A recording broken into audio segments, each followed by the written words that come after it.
Nama Mak Lampir tentu tak ada yang tidak mengenalnya di Indonesia.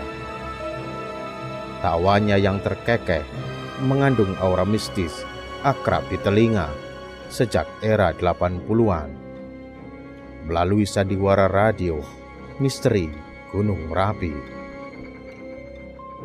Cerita radio itu kemudian diadaptasi ke layar lebar di era 90-an dengan judul Perempuan Berambut Api dan Cambuk Api.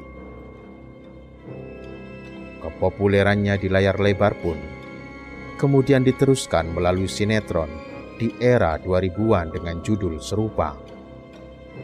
Namun, dalam latar era yang lebih modern. Lantas siapa sebenarnya Mak Lampir? Mengapa ia begitu terkutuk di mata pemirsa atau pendengar radio? Bagaimana kisahnya? Anda sedang tergabung dengan Tinta Pena di Anong-Anong TV, kanal yang memberikan informasi tentang sejarah, tokoh, kesenian, budaya, tradisi, dan semua informasi di seluruh dunia. Selamat menyaksikan.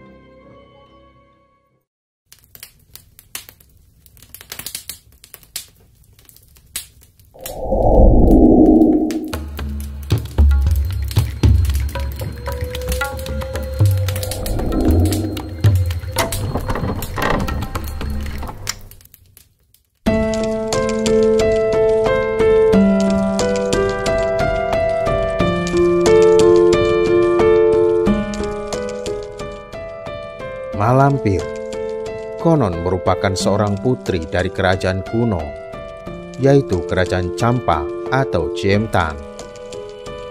Sebuah kerajaan yang pernah menguasai daerah yang sekarang termasuk Vietnam Tengah dan Selatan.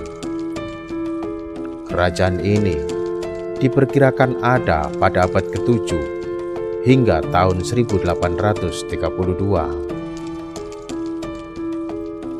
Menurut beberapa cerita, nama Mak Lampir sebenarnya adalah Siti Lampir Maimunah. Legenda Mak Lampir pun sebenarnya berasal dari Sumatera Barat. Mitologinya cukup terkenal di beberapa wilayah di tanah Sumatera. Sebut saja di Kabupaten Agam, Bukit Tinggi, tempat Gunung Merapi berdiri. Legenda Mak Lampir juga dikaitkan dengan cerita legenda 7 manusia harimau yang juga berasal dari Sumatera Barat, sebagian Provinsi Bengkulu, dan juga Provinsi Lampung. Semasa remaja, Mak Lampir adalah seorang gadis yang cantik, baik, dan sangat pemalu. Kemudian, ketika dewasa, ia jatuh cinta dengan seorang pemuda pengembara. Sang pengembara itu dikenal dengan panggilan Datuk Panglima Kumbang, yang merupakan seorang bangsawan yang bergelar Datuk dan merupakan panglima dari alam kegelapan. Datuk Panglima Kumbang disebut dapat merubah wujudnya menjadi seekor macan kumbang atau harimau.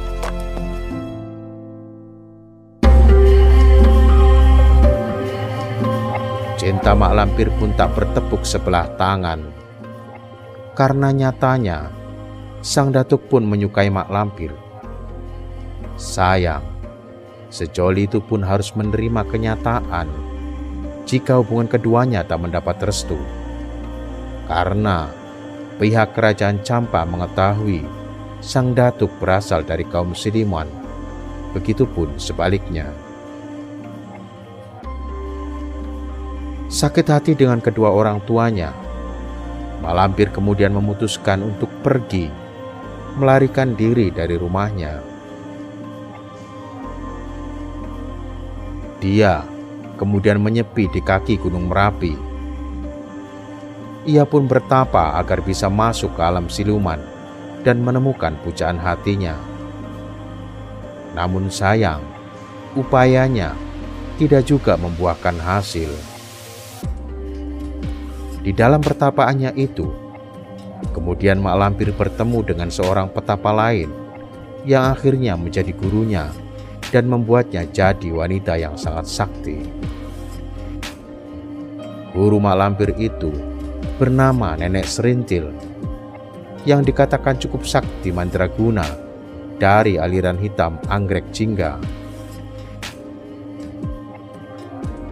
Nenek Serintil dikisahkan adalah seorang pertapa berasal dari Pulau Jawa yang memuja Batara Kala, sosok dewa yang disimbolkan sebagai raksasa yang berwajah menyeramkan.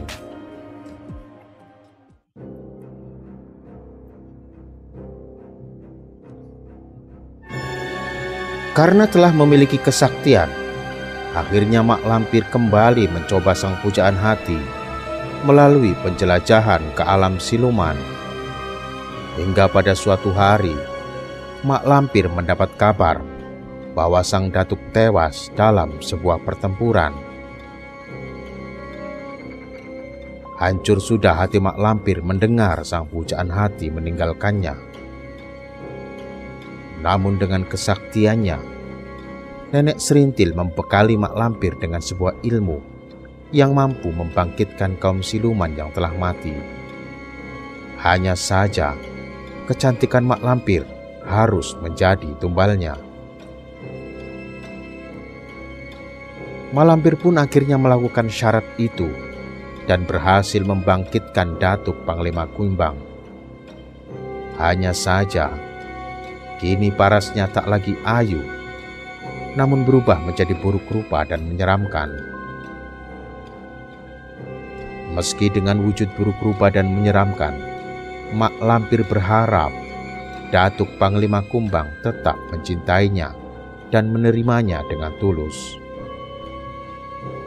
Namun yang terjadi adalah sebaliknya. Pengorbanan yang dilakukan oleh mak lampir bertepuk sebelah tangan. Sakit hati dengan perlakuan sang pujaan hati akhirnya memicu dendam tak berkesudahan dalam diri mak lampir. Dan di dalam hatinya dia berjanji akan terus memerangi kaum siluman dan Datuk Panglima Kumbang.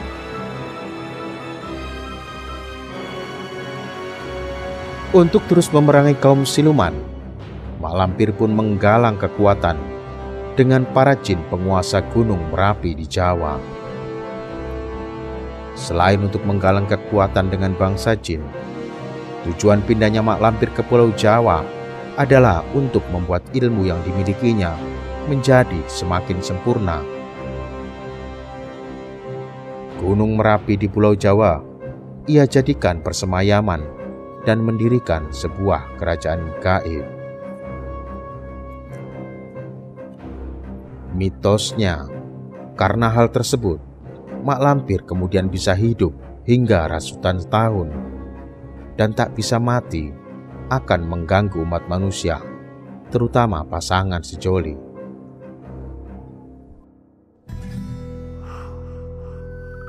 Kerajaan jin itulah yang diyakini oleh masyarakat sekitar yang membuat gunung api menjadi sangat angker dan menyeramkan.